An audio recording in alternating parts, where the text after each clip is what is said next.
Jaipur metro के दूसरे phase को लेकर इस वक्त की बड़ी खबर सामने आ रही है, जहां सीतापुरा से दिल्ली अजमेर बाईपास तक मेट्रो चलाने की कवायद, विद्याधर नगर होते हुए रोड नंबर 14 तक मेट्रो चलाने की कवायद और इसके लिए जयपुर मेट्रो जल्द कराएगा ट्रैफिक स्टडी।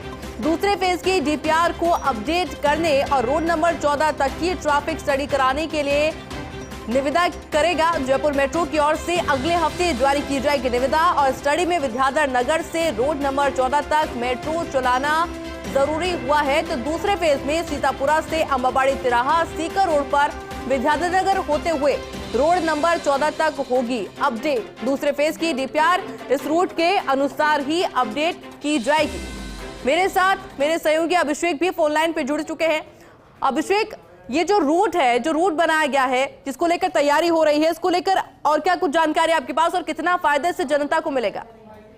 देखिए, जयपुर मेट्रो की ओर से अगले हफ्ते निविदा जारी की जाएगी और निविदा में जो फर्म चयनित होगी उसको दूसरे फेज की डीपीआर ही बनानी है और इसके अलावा जो अलग अलग इलाके हैं जहां मेट्रो चलाई जा सकती है उसके लिए ट्रैफिक स्टडी भी करनी है। तो इसमें महत्वपूर्ण यही है कि जो उप मुख्यमंत्री दिया कुमारी ने जो 8 फरवरी को घोषणा की थी सदन में, उसमें उन्होंने कहा था कि विद्याधर नगर तक, अब मैं बड़े तिराहे से विद्याधर नगर तक मेट्रो को रूट को बढ़ाया जाएगा।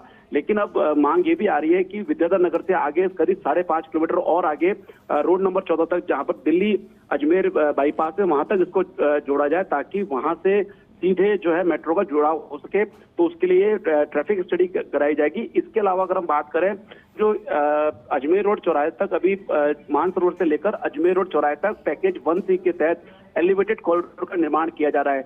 अब कवायद ये है कि जो अजमेर रोड चौराहा है उसको आगे हीरापुरा बस टर्मिनल तक भी मतलब मेट्रो चलाई जाए। वहां से अजमेर रोड चौराहे से लेकर हीरापुरा बस टर्मिनल तक भी मेट्रो चलाई जाए, क्योंकि हीरापुरा बस टर्मिनल से और अजमेर रोड के आसपास के इलाके के जो लोग हैं उनका आवागमन सुगम हो सके, इस लिहाज से यहाँ पर मेट्रो की कवायद की जा रही है। इसके अलावा तीसरा स्थान मानसरोवर को सीधे टोंक रोड से जोड़ने के लिए न्यू सांगानेर रोड होते हुए B2 बाईपास चौराहे से टोंक रोड को जोड़ने की भी कवायद है, उसके लिए भी ट्रैफिक स्टडी की जाएगी। इस तरह से 3 ट्रैफिक स्टडी जो है जयपुर मेट्रो की ओर से कराई जाएगी इस डीपीआर के साथ साथ। और डीपीआर को अपडेट करना है या नए सिरे से बनाना है, उसको लेकर भी स्कोप इसमें टेंडर में डाला जाएगा।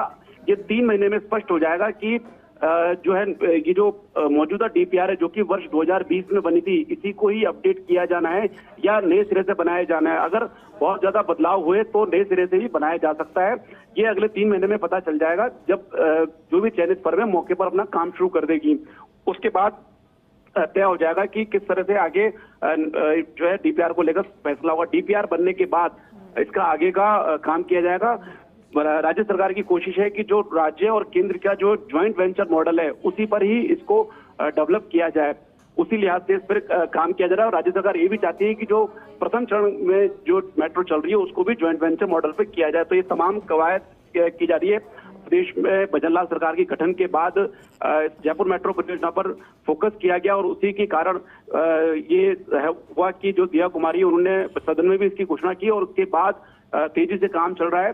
अगले हफ्ते इसकी निविदा जारी हो जाएगी और निविदा जारी होने के बाद आगामी 6 से 7 महीने में जो डीपीआर है वो उसको लेकर स्पष्ट स्थिति हो जाएगी कि आगे जो जयपुर मेट्रो की जो दूसरा फेज है वो किस तरह से चलेगा। क्योंकि दूसरे फेज में ये भी कवायद है कि एयरपोर्ट को भी जोड़ा जाए, सांगानेर हवाई अड्डा है उसको भी जोड़ा जाए। तो उस लिहाज से भी जो है स्कोप देखा जाएगा कि मेट्रो को किस तरह से जोड़ा जा सकता है। जी बिल्कुल अभिषेक, बहुत बहुत शुक्रिया आपका तमाम जानकारी के लिए।